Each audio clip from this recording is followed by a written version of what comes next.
Welcome everyone. It's 2:30 on Thursday, one more day to go. For those of you that go into school on Fridays, and actually one more day to go for everybody, really. Apologies in advance if you hear a cat meowing in the background. I have a kitty that's not feeling so well this last couple of weeks, and he just cries a lot now.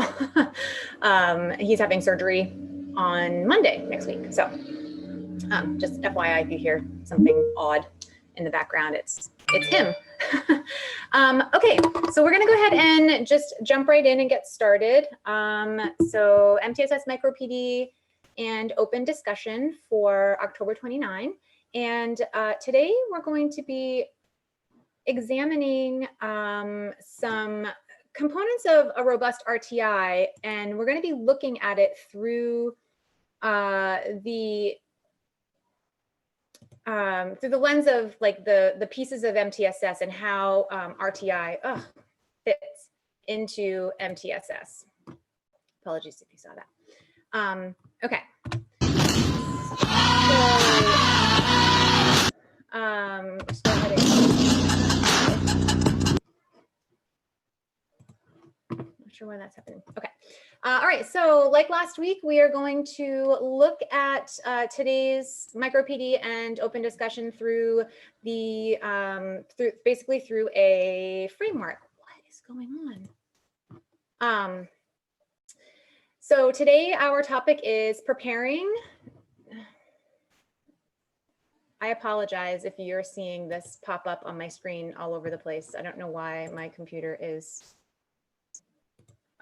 all of a sudden deciding that it's a good time to malfunction. Okay, I think I fixed it. All right, sorry.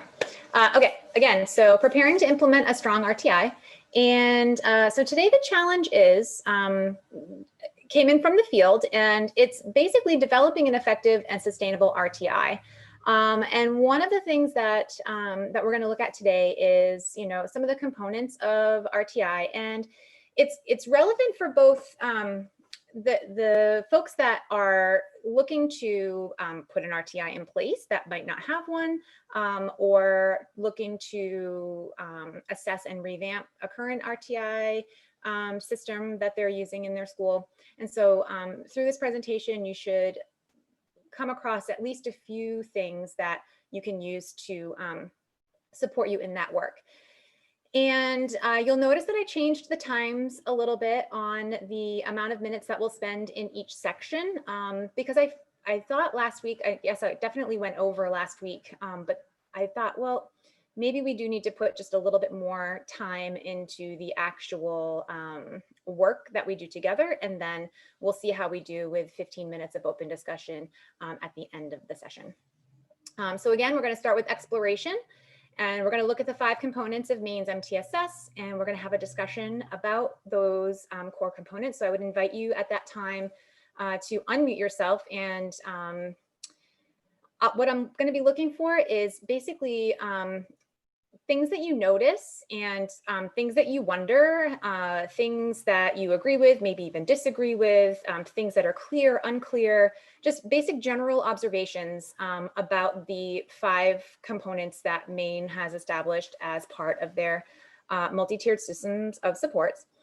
And then we're going to move into perspectives and resources, and we're going to talk about how MTSS is, in its global sense, it's a system that has a single purpose. So we're going to talk about how that how those pieces narrow down into that purpose. We're going to do a little bit of work through implementation science, and then I'm going to show you an example of a school that did a pretty good job of building their RTI from the ground up through that implementation science model. And then we will wrap up and hopefully be able to do an action plan to move you forward into the next part of your journey with your schools. Okay.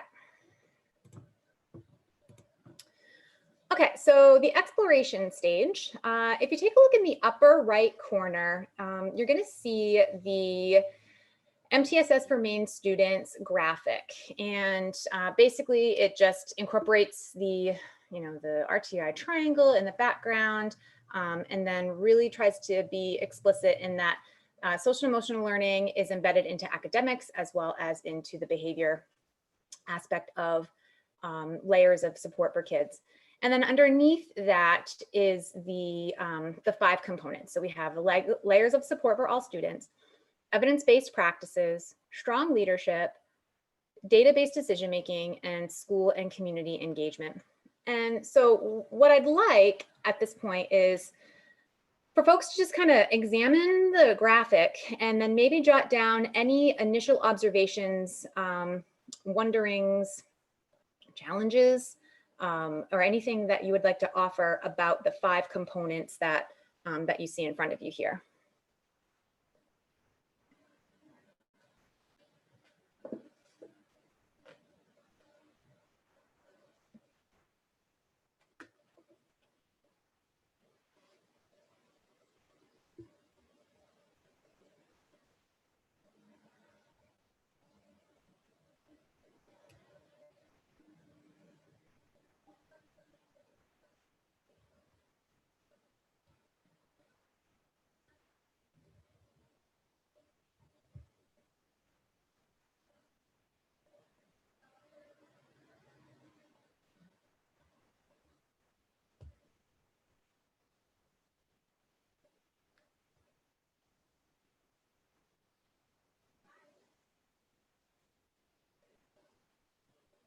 Okay, I'm going to take that as a good sign that that there's nothing kind of sticking out to anyone in terms of the framework that is being established for the state of Maine in terms of MTSS. So taking a look at our assess the challenge part for today, the overarching need that came in from the field is components of a strong RTI. And so the overarching need is that this school is looking to look at the RTI that they're putting together for their students and just looking at some of the features that make it strong or some areas that might still need to be built up. And since most of you are wildly familiar with the RTI process, it'll be interesting to hear what you view as in your role as potential barriers to RTI, and what are some of the barriers that you run into when you are implementing RTI, when you are assessing RTI, when you are talking with your staff about RTI, talking with your families about RTI. What are some of the barriers that you come across when you're doing that work?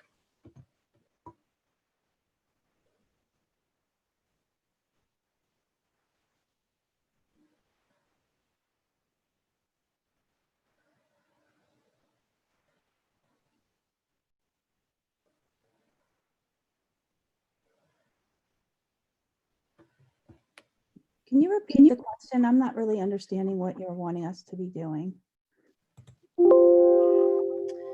Yeah, so the need that came in was looking at RTI and the RTI systems that are in place in other elementary schools in Maine, because we have a school that is looking to implement what they want, what they are hoping and wanting to be a strong RTI for their school.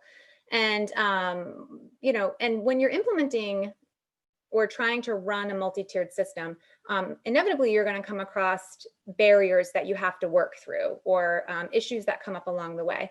And so I was hoping that we could just look at some of those barriers that maybe folks have experienced or are currently experiencing that we might be able to assess in our goal today. I feel like a big barrier is often the way that things are set up and then measured. So often we're measuring teacher behavior, i.e. the number of prompts given for behavioral issues rather than the student's behavior, which is what they're trying to address. Okay, I apologize. Could you repeat most of that, because there was some interference and I only heard something. I only heard behavior. So if we're looking at behaviors in schools, a lot of what I see is that the goals are being written in such a way that, for example, student will respond within 3 teacher prompts. So we're measuring teacher prompts rather than student behavior. Does that make sense? It does, yeah. So, so the goals are often written in a way that focuses more on the antecedent than the actual behavior. Well, it's more about the teacher's behavior than it is about the child's behavior. Okay.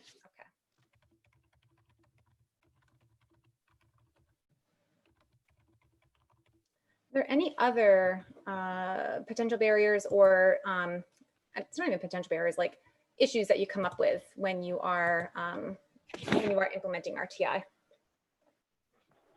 you just doing behavior? Hi, Andrew. Sorry. Hi. Hi, Andrew. Jen McVeigh here. I think some of the hurdles that I have encountered is implementation of interventions when teachers feel taxed already. They feel as though adding more onto their plate is making it more challenging. And also the data collection piece of it, I think, is a hurdle for people. Okay, I'm going to put the data collection as a separate one.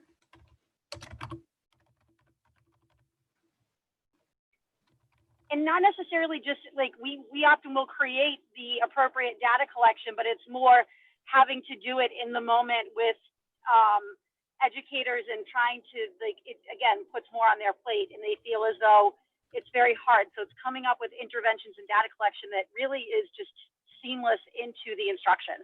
Gotcha. Okay, so in that case, we're going to go ahead and put those back together then.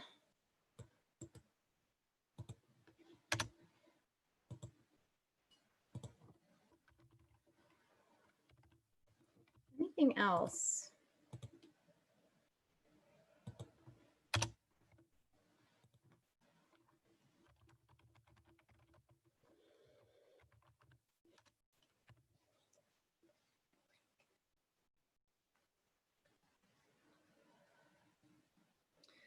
Okay, so and you can jump in if you think I'm off base here with coming up with a goal. But if I look at some of these things, I see that we've got some things that we can work on in terms of writing goals for students, in terms of making sure that the goals are targeted to what we actually want to see change, and not something else that that kind of skirts around the issue. And then also that implementing interventions and the data collection and just the level of stress that can add to teachers that are already overwhelmed. So I think for today, it's probably appropriate to think that the goal that we're going to try to think about as we go through the rest of the professional development is focusing on that teacher support, like the educator support system, and how some of the systems that we are working on can be helpful in supporting those educators, especially the ones that are doing the regular instruction and incorporating the intervention instruction on top of things that are already busy.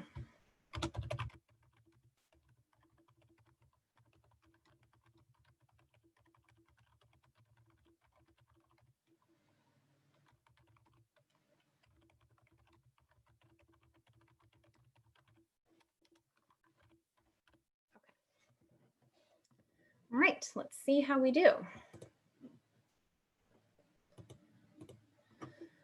Okay, so moving on to perspectives and resources, we're going to talk about how MTSS is at the at that global level a system with a single purpose, and we actually are going to cover a little bit of that educator support system in that in that discussion. And then we're going to take a look at implementation science, and I think that we will be able to cover some of the things that we just talked about as we go through that implementation science piece. And then it does say first things first and roadmap, but that's been changed to actually walking through one process that a Maine school took recently, so that you can see what the science of implementation science, the science of implementation science, and then how one school used that to launch their response to intervention, because there really wasn't one in place when the principal arrived as a new principal in that school. And so we are going to talk a little bit about the what, the how, and the who of RTI. So generally speaking, this MicroPD is going to cover all 5 of the components of Maine's MTSS, but I will say that it's really kind of high level. So we're not really going to drill down into any of the one components more than another, because this is about how we're going to build a framework for that we can run our policies and practices through, so that we can create RTI's systems and intervention systems that are effective, but also sustainable, right? So that you're not getting that teacher frustration, overwhelm, burnout, implementation fatigue, initiative fatigue, and some of those other things that come along with these kinds of systems in schools. So just to start us off with a big idea of prevention over intervention, and this quote from Jean, I can never say her name. I think it's Deravens. I can never say her name. So I apologize, Jean. That if we fail to plan with the most vulnerable students, not just in mind, but at the table, we will continue to be stuck with old ways of learning that are both impractical and unsuited to move us forward. And I think that as a quote and as like a frame, framing our thinking for as we build that system, really what we're trying to do with these support systems is develop new ways of assessing how our kids are doing and what we need to do to get them where we want them to go.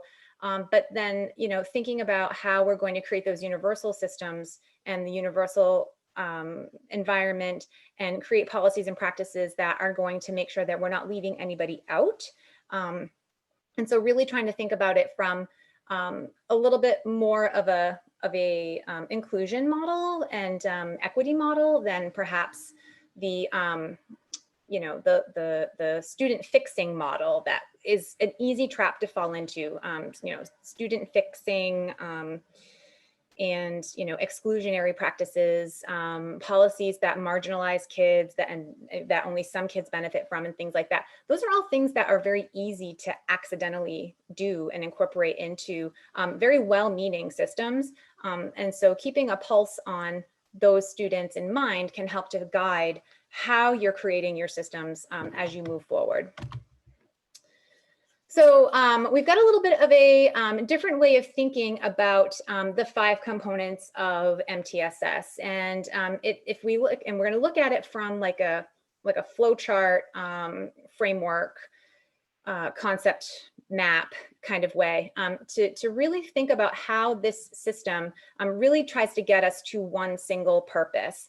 And if we can use this framework or this concept map as a way to build our system from the ground up, it's also going to allow folks that already have systems in place to maybe look back and say, oh, we could do some work here, or we could do some work there. There's always room for improvement, or to validate what you're doing, which is, which would be great too. And so, to start us off, we're going to talk a little bit about like the overall leadership, and how at the very foundation of a sustainable MTSS, which incorporates your RTI, your PBIS, is the leadership team that does that helps to facilitate and keep that train going, right? And so they're the ones that are helping to support educators. They're the ones that are asking the hard questions about what services or systems need to change, how things need to look, and some of that decision-making piece that comes along with, with a system. Because without that strong leadership layer, you're going to have a hard time sustaining, anything, especially if you leave that building and go to a different building, if someone else comes in, and also the teachers that you're trying to support. And so some of the things that go into the type of people that you would think of to add to your leadership team. Yes, you want to think about their education level. Are they new teachers versus veteran teachers? Are they passionate about systems of support? Are they apprehensive about systems of support? You know, what grade levels are you trying to represent? You know, what bachelor degree, master's degree, all of those things are important.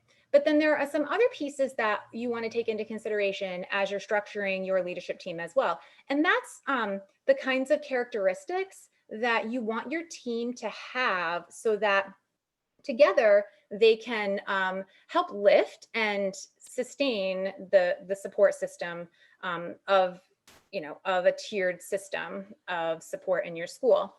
And so you want team members, regardless of who they are, to be, strong and steadfast, engaged. They want to be seen, they want to be active, they want to help, and innovative. So they've got a natural skill or a drive to really look at systems and how we can be creative to create systems that are inclusive of all children. You remember last week I spoke of Shelley Moore, and she's got her 7-10 split theory that she talks about, where you reach the outer kids before you reach the inner kids, and to do that you have to come in at an angle. Coming in at an angle is tricky if you can't see it or if you can't visualize it. And so those innovative approaches, creativity, those kinds of things. One thing that's missing from this bubble that was brought up to me earlier was the idea that knowledge is not in that bubble, and it should be. Those team members that you're selecting for your leadership team should be knowledgeable about the process, but also able to articulate that process to someone else so that they can help to transfer that knowledge to other people. So as those qualities build your leadership, the leadership team, rather, so anytime I say leadership at this point, I'm thinking of the collective intervention team as a whole. They are going to be the ones that help to facilitate that educator support system. They're going to be the ones that are not only looking at what the students need, but also what the teachers need, because if they're tired, if they're fatigued, if they're overwhelmed, they are not going to be able to address or implement systems with fidelity. And if you're not implementing systems with fidelity, you may not, it's almost like not even worth having the system in a lot of ways, because you really need things working at max capacity. And so one of the a really equal piece to developing your system and how you develop your policies and your practices is to really make sure that that educator support system is robust and in place. Because they are going to also feed into the next part of the concept, which is the integrated educational frameworks. Now, this is where some of those things live. This is where your academic interventions live. This is where your tiers 1, 2, and 3 live. This is where your special education, SEL, PBIS, school social work, school counseling, any of those systems, those practices, those pedagogies, this is where those live in the integrated educational framework. Because one of the things that is going to make your system robust, as most of you know, is the braiding and interconnecting of those systems into an integrated framework for students. And so you can see that on this left side of the concept map, really there are some underlying things that need to be considered as you are, before you're even starting to intervene, like before you're even thinking about the what and the how. I hear all the time, just tell me what to do and how to do it, and I'll do it. And if you've not heard a teacher ask for just tell me what to do and show me how to do it and I'll do it, then I want to know where that person is, because I get that question a lot, is just tell me what to do and how to do it, and I'll do it. Because without the who in mind, the what and the how really aren't going to be as effective as you want them to be. And so that leadership and that educator support system really are the primary foundations of creating that integrated educational framework. And so that's just what we talked about, the organizational integration of all of the systems that we know are good for kids. And then thinking a little bit about the health of the school culture. And healthy school culture is obviously different than positive school culture, because with positive, I mean, positive is not a bad thing, but if you enter into that realm of toxic positivity, that can be just as detrimental. You know, if everybody's just happy and fine all the time, that's not necessarily where you want to be either. So you really want a school culture that's healthy, something, you know, where people know where they can get support. They aren't stressed out. They're not locking themselves behind their doors, and you know, and they're active, engaged in decision making and curriculum and staff meetings and, you know, professional development and things like that.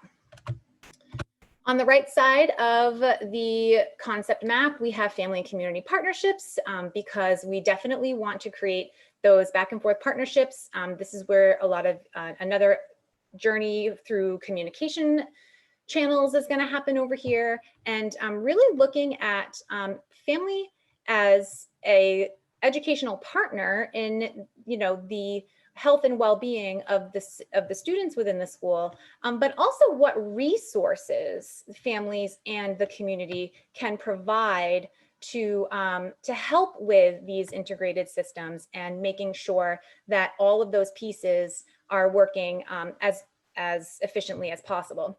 And so family and community are going to play, you know, with each other, and they're going to work together, and they're also going to feed into the primary role of this of the MTSS system. So it's not always just about you know, the communication, but it's actually creating those you know, those shared partnerships and the shared you know, meeting the needs of kids based on what's available in that community.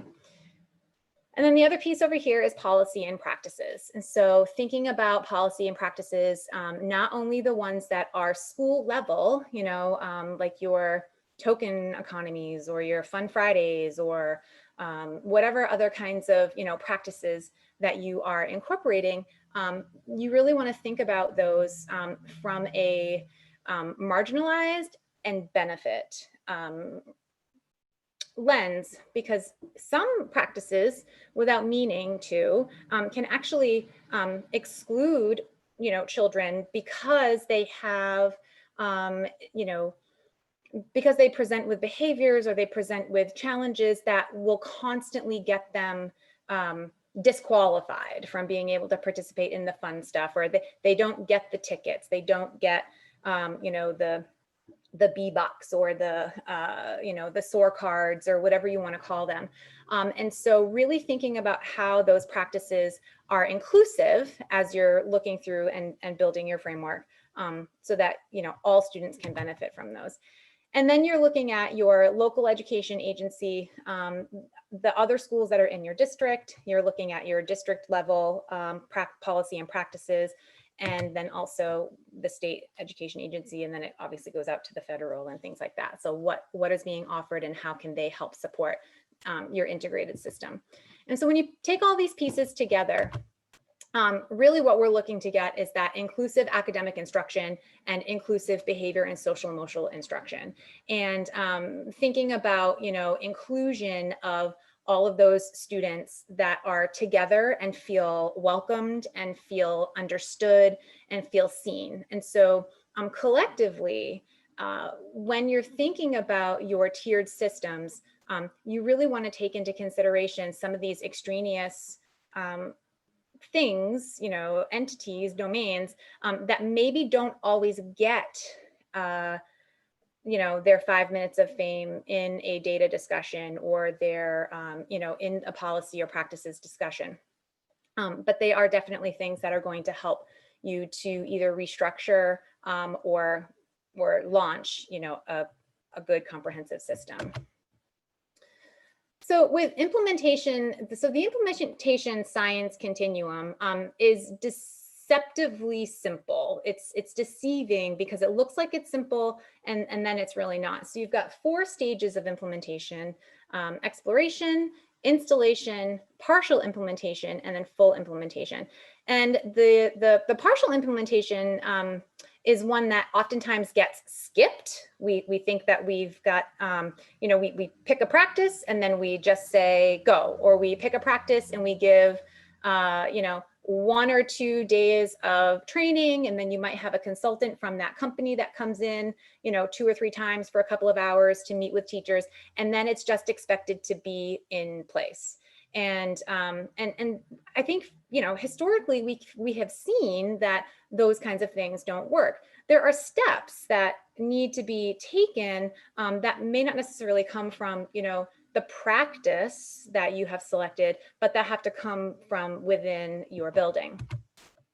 And you move in and out of the different stages of implementation science depending on when you come up against barriers and what you have to do to get through that barrier. Sometimes that means going backwards to a different part of or a previous stage of implementation. And you might also have different initiatives that are working at different levels of the continuum at different times. So in the exploration phase, this is where you're going to conduct a full needs assessment and collect all of the data that you have available to you. Here's where you're going to do some resource mapping, and resource mapping is where you collect and you actually list out all of the resources that you have available to you. And that includes people and their expertise and their passions. It includes time, because time is often one of those things that we think, well, we have to build in an intervention block. How are we going to do that? There was a researcher that I came across recently that, and I think it was, I'm not gonna remember his name, but I will link it in the email notes. But he thinks of time from like a debit card perspective, and that each child, when they walk through the school day and through the school doors for that day, are essentially handed a debit card with the number of minutes that they have available to them while they are in school, and that everything that you ask that child to do is going to deduct minutes or out of their debit card. And so that's a good way to think about things when you think of some of our most challenged students, and how many minutes they're spending in transition, how many minutes they're spending, transitions within the classroom, transitions from classroom to classroom, taking a small group out and the amount of time that it takes to walk from here to there, and kind of all those things. If so time is one of those resources that really needs to be looked at and could really have a huge impact in that exploration phase. And then you also have your practices, you have your curriculums, your programs, and all those other kinds of resources. So you're going to collect like a whole list and map them out into tier 1, tier 2, tier 3, special ed, and then other kinds of resources. Here's where you determine who will participate on the implementation team. Sometimes that decision is made outside of the exploration phase. When you're thinking about implementing a grassroots MTSS in your buildings, you really have to think about waiting until you've done the needs assessment and you've done your resource mapping before you determine who is going to participate on the implementation team. Because the implementation team doesn't just have to be leaders that have certificates in leadership or they have master's degrees. It could be, anybody in your building that has something to offer and can be utilized in a way that helps to maximize those minutes and maximize those policies and those procedures and those practices within your school. And you're really looking for those teachers and staff members that have those qualities in addition to the ones that we looked at earlier, in addition to like what their professional title is. And that can take some time to get to know and to figure out who's interested, who's not interested, and then who has a passion or a expertise that maybe is hiding that you don't know about. And then you're going to go through some of your other things, hard schedule your meeting dates, hard schedule some of those, you know, some of those like nuts and bolts kinds of things, that all happens during the exploration phase. And one thing that can be really misleading too is that this can take up to a whole school year to get through this process. So if you're looking to revamp and change what might be a singular RTI system into a school-wide MTSS system, it could take essentially somewhere between 8 and 10 months to get through that whole exploration stage of the implementation science. And if you're looking to build an RTI or build an MTSS from the ground up, then, you know, something to keep in mind is that this is not something that happens in one staff meeting or in 2 staff meetings. This is something that happens over the course of a relatively long amount of time. The installation part is where if you think of, you know, your phone or a computer, and, you know, with the installation part, you hit, you know, tap download, and then all of the things that that app has to offer gets downloaded into your phone so that it becomes usable for you, right? And so this is where you're going to look at the needs that you assessed earlier and prioritize them. And then once you're done prioritizing them, you select a goal that you want to work on. And then you're going to go through that process of matching the available resources that will move you toward that goal. So again, as you're looking at all of the different resources that you have available to you, just because one resource says that it has to be work over here, doesn't mean that there isn't something else that might be better to match that goal. And then this is fluid, right? So like if you go 6 or 7 weeks and a particular resource that you've matched to meet the goal isn't moving that goal, you know, you come back and you look at what else you might have available. This is where you're also going to assess capacity, turnover, absences, all kinds of, you know, people away for conferences, professional development. Those are all going to be things that are going to get in the way of your collective school capacity for implementing your practices in your school.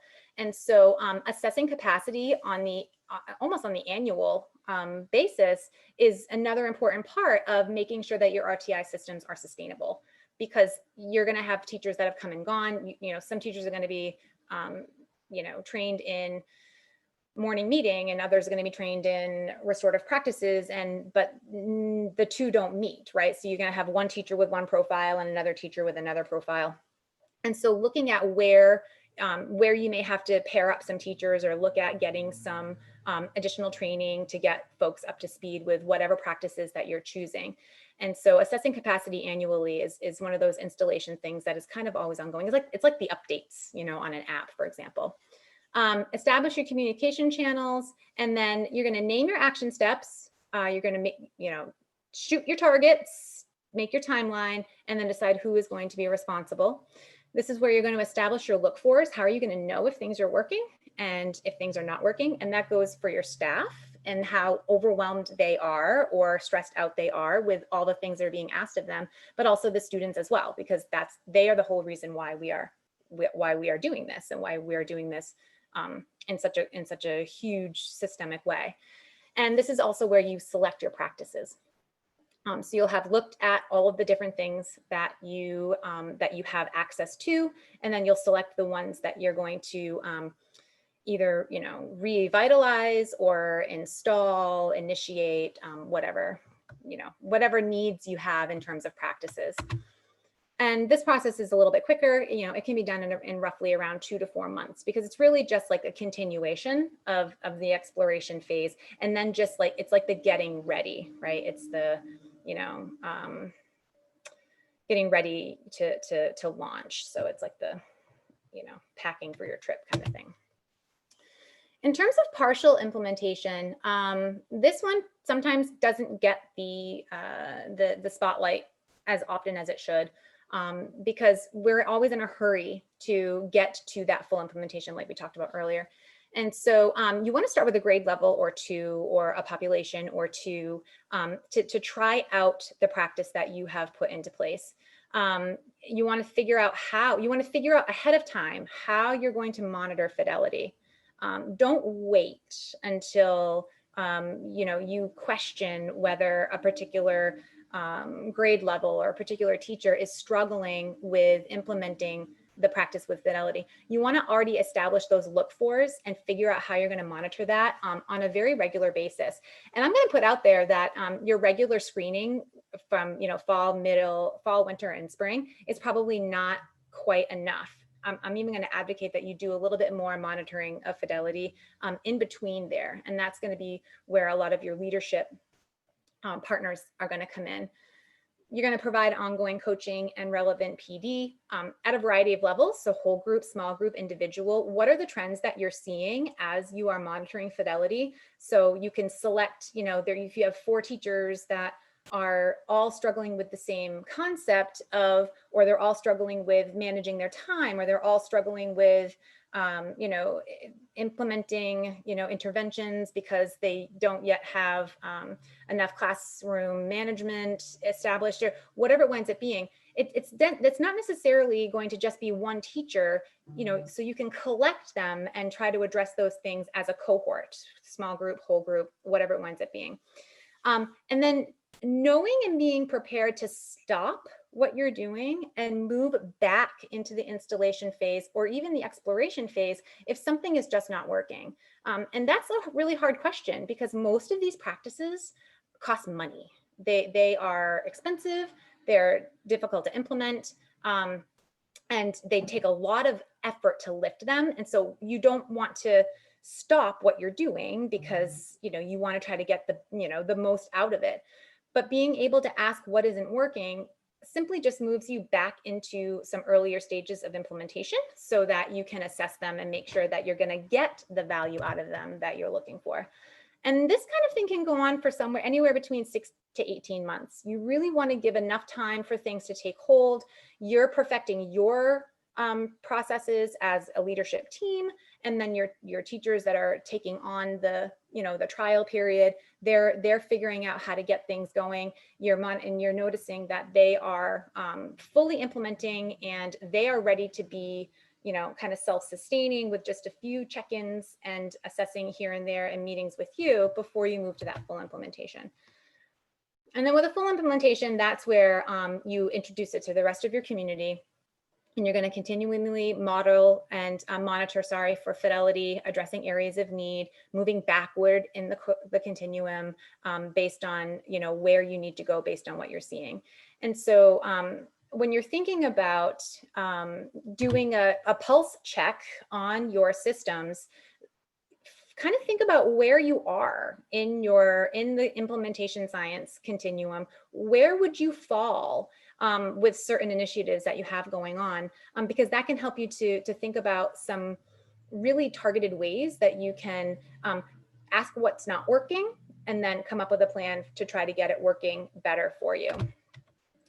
So one of the example schools recently, within the last year or two, decided to or attempted to try the implementation science model to build their RTI from the ground up. And they weren't calling it RTI. They were calling it MTSS because what they really wanted to keep a vision on was the whole school functioning and not necessarily just the groups of students that were that needed intervention. And so, what they wound up doing is many of the pieces of the exploration phase, and then maybe skipping over a few of the other ones. So for example, this particular school did a needs assessment. They did their resource mapping. They did create a vision, but they went into it with a predetermined team, right? So they didn't do the team, the team construction. They didn't build their team from their pool. The team was created for them, or they predetermined who was going to serve on that team. And so they did pretty good with that exploration phase in terms of setting up their systems and defining and articulating information to staff and families, and things were ready to go. When they got to the installation phase, they did it even a little bit better, right? So they prioritized their needs and set goals. They decided on decision rules, and then their decision rules, their look-fors, and then they actually created a flow chart that was posted in some of the common places that teachers would hang out. So the teacher room, the office, there was a workroom where it was posted, and then every teacher also had it in their, in their staff materials and things like that, so that they would always know kind of where they were and where they needed to go, where they needed support, where they needed to get help. They had their timeline all mapped out for when they were going to do things, and like the time intervals in between. And then they did the work to create a master schedule. And so they looked at the schedule that they had, and then they basically like tore it down to nothing, and then added in, using their resources, they rebuilt that schedule to minimize the time that the highest needs students were moving around the building, and wasting that transition time, and figuring out how they could incorporate a master schedule that would support learners and also be inclusive. I'm sad to say that they skipped partial implementation. They went straight for the full implementation by not dripping it into their system. It's not recommended to skip this step. And then their full implementation piece, was going pretty well. And so they were keeping up with their schedule. They were monitoring for fidelity using a process called instructional rounds. I don't know if you've heard of instructional rounds, but they are linked in the resources. And then they also found that the teachers were coming to them because they had a lot of people coming and going from their classrooms, and they were feeling a little bit overwhelmed about different people that were coming and going that maybe they didn't recognize or didn't introduce themselves, or they were just unsure. And so the teachers kind of came to them, to the leadership team, and was like, we need more clarity about what it is that's happening when you come into my room, especially if you don't talk to me. Like if I'm busy and I'm teaching and you don't tell me like why you're here, I need some more clarity so that I'm not feeling like, that that I've done something wrong, or that, there's a problem that I need to cover. And so the team went back to the exploration phase and said, okay, we have a problem here. Our teachers need more clarity. What are some of the ways that we can address the problem? They decided that they would use a leave behind system. And so they looked at some practices where items got left behind and for the teacher. And they decided on a 3 Ps policy, or 3 Ps practice. So praise, probe, and polish. And so when an administrator would come in, or one of the implementation team folks would come in to do their instructional round, or to do just a one-off like walkthrough, they would leave a piece of paper that would praise something that they saw the teacher doing, ask a question, and then polish it up by just moving them forward with inspiration, or giving them something that they could think about, or I wondered when I saw this, maybe you could think of, or maybe you could try, and kind of give suggestions if needed. And then they created the materials, and they communicated with the staff. And so that was implemented into their implementation. So we're getting down on time, but I did build in a reflection point. I'm not going to spend a ton of time on the reflection point at this point, because you'll get it in the PowerPoint when I send it to you. But, thinking about your school and your current practices, consider the following questions by whether you agree, somewhat agree, or disagree. And so some of the things to think about is, does every student that comes into your school feel understood? Do they feel like you see them and you know them and you value their contributions, and that they feel like members of the community within their peers and the environment? Are the systems in your school designed to empower all children? The policies and practices in place at my school do not marginalize children based on who they are. Decisions made in my school are informed by data, and I can support those decisions with specific data if somebody were to ask, or if a teacher were to challenge, or to be apprehensive about getting on the train and digging into this work. And the implementation team at my school is representative of the population of my school. And so you can maybe reflect on those, and maybe they'll spark some thinking for you. So some resources that may help with doing a pulse check on your RTI or helping you to revamp different sections that maybe you know need some revitalizing. And so I offered some strategies for scheduling, building in intervention blocks. There was a really great example of a Wisconsin school that actually wrote a brief about how they did their resource mapping that I thought might be just interesting reading or a new way to think about things. Instructional rounds, and then there's a couple of modules and that you can participate that are interactive, but they do take a little bit longer. So if you're going to do, like the implementation stages module, for example, you need to set aside about like 15 to 18 minutes of time. Comprehensive needs assessment webinar is 50 minutes. So that's not something that you're just going to like pop in and watch. So be forewarned about those resources. Okay, so I did not leave enough time yet again for the action planning, but maybe you can think about based on, the goal that we thought about earlier. So supporting that education or,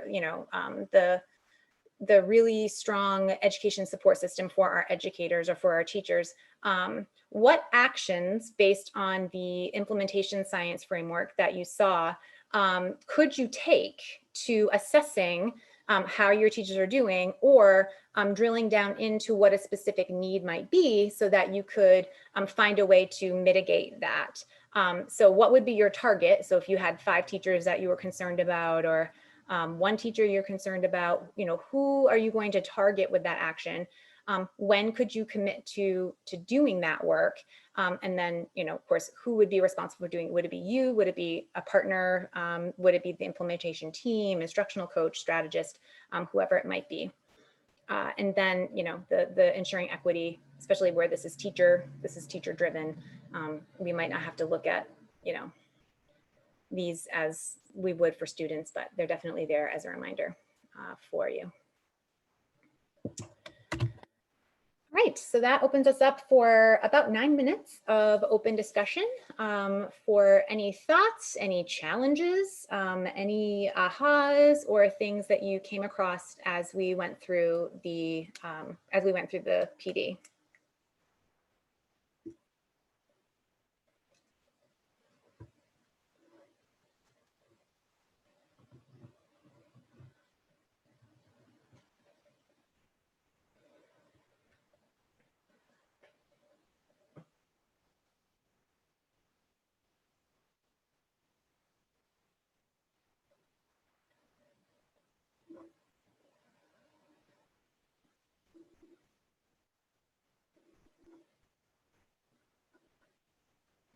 Notice I didn't do a field trip today.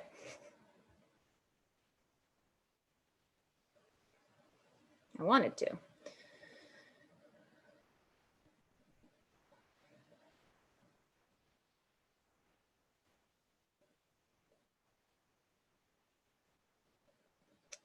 Any ideas to throw out to your peers or questions?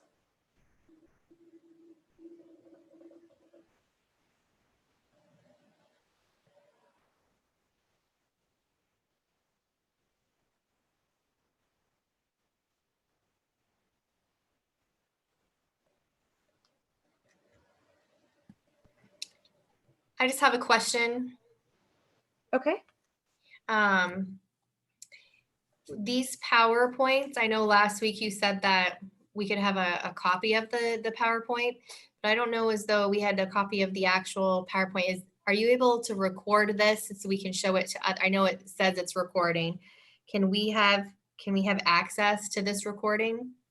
Yes, so it is being recorded, and the one from last week has been posted to the MTSS YouTube channel on the, at the DOE's website, and then this one will also get posted there as well. What I need to do is before we post them, we're supposed to listen through them and but just one more time before posting. So the delay generally is that I have to find time to listen to it and then Gotcha. make sure that it's okay to post. And then the other thing that I was finding is to share the live PowerPoint with you is difficult because they don't always convert, and so folks have a hard time accessing them. So I sent the PDF version, which I'm sure is probably not all that helpful. So that was why I paired it with the email that had like the live links in it. So, you know, I can send the actual Word version PowerPoint if you think you can access it and open it with your systems. I just wasn't sure because I didn't want it to be a block for folks. And what format is this? Is this Google Sheets or PowerPoint, or what did you use to create this? It's PowerPoint. PowerPoint. Mhm. Thank you. Yep.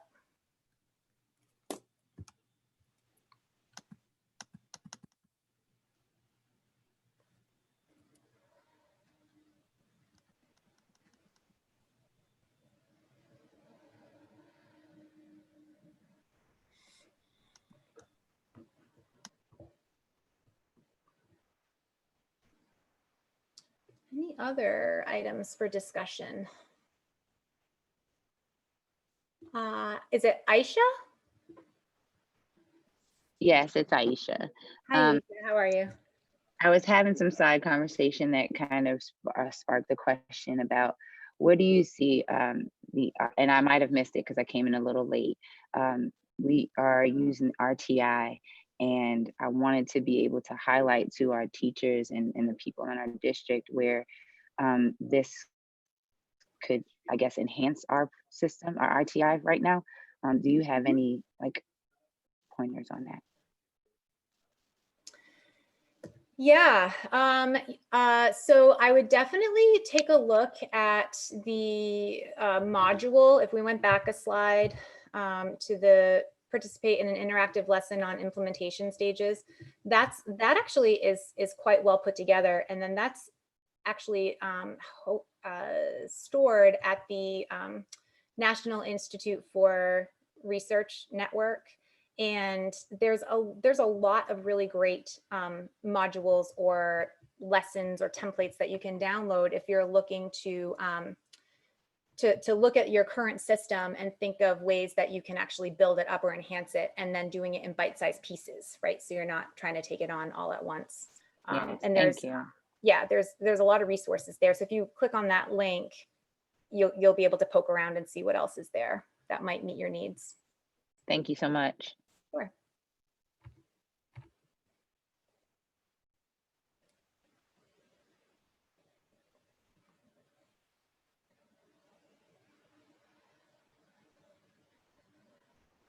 Can I ask how many folks have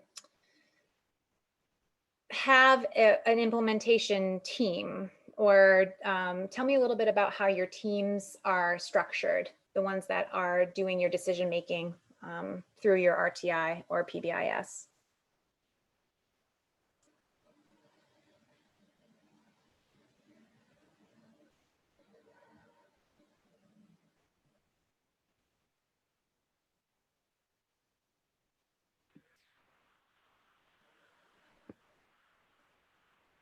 I can speak to one of my schools. The schools all seem to be doing it differently. I'm in Portland, and actually at your old school. I recognized your voice. Yes, so we have, we're working on this year kind of expanding it. So they have the house system, which is the habits of work and learning that are for kids. And this year we're trying to expand it to actually have it be for adults too. So there's been a process of collecting suggestions from the students as well as other community members as well as staff to try to figure out some way to have the house be for students as well as for the staff. So that's a school-wide system. That's interesting because we were talking about that actually at the beginning of last year, and then we decided to table it for a little while. So would you say, is this Anne? Yep. This is Anne. Yeah. Would you say then that you are you in the exploration phase of implementing the habits of work and learning, or for teachers? Is that just collecting the data? Yeah. Okay. Yeah. I mean, yeah. Yeah. But we're also working on a tier 3. We have a tier 1 and a tier 2 kind of system in place, and we're working this year. We have a smaller group of people, and it's just 3 of us that are kind of taking on the kids that are tier 3 kids and kind of making a better plan to intervene on those kids. But I don't know how that fits into this framework. So that's going to fit into, if we were to go back to the concept map under the integrated systems approach, and that's probably a whole other conversation. It is definitely a whole other conversation.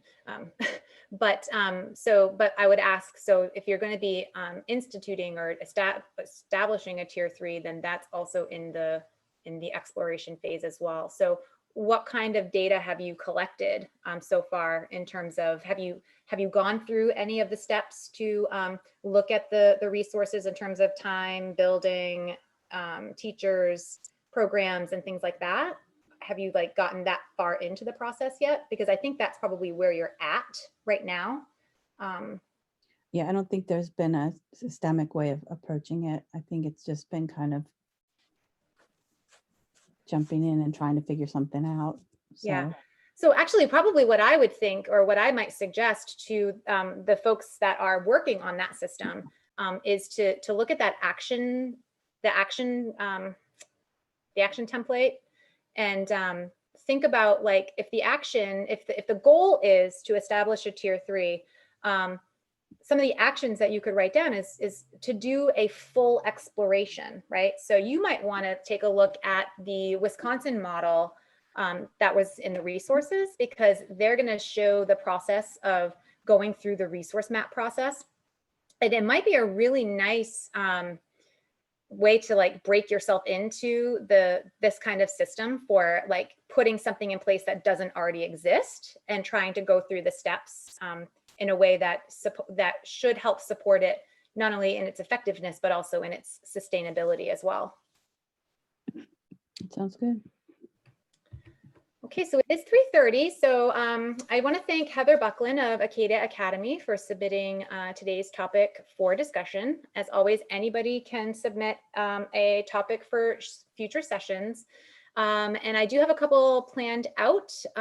Next week, I'm going to be partnering with somebody in the field, and we are going to be talking about talking with families about MTSS and some of the ways that we can start to initiate conversations before parent-teacher conferences are coming up.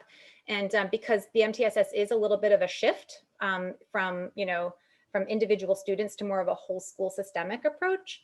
And then on the 12th, Bear Shea and I are going to be addressing some middle school level issues. So if you know middle school teacher or teachers, administrators that you think might be interested, definitely pass it on. But that's also a warning too, that if you are younger elementary, maybe the 12th is not going to be a topic that is going to be super relevant for you. So you can make that decision for yourself.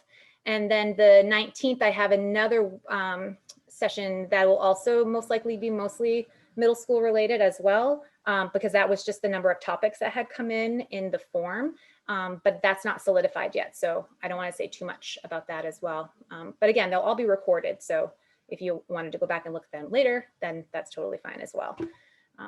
So just kind of give you an idea of what the next couple of weeks are going to look like. And that's it. That's all I have.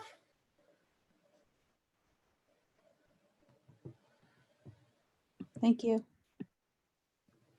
Thank you. Have a great afternoon.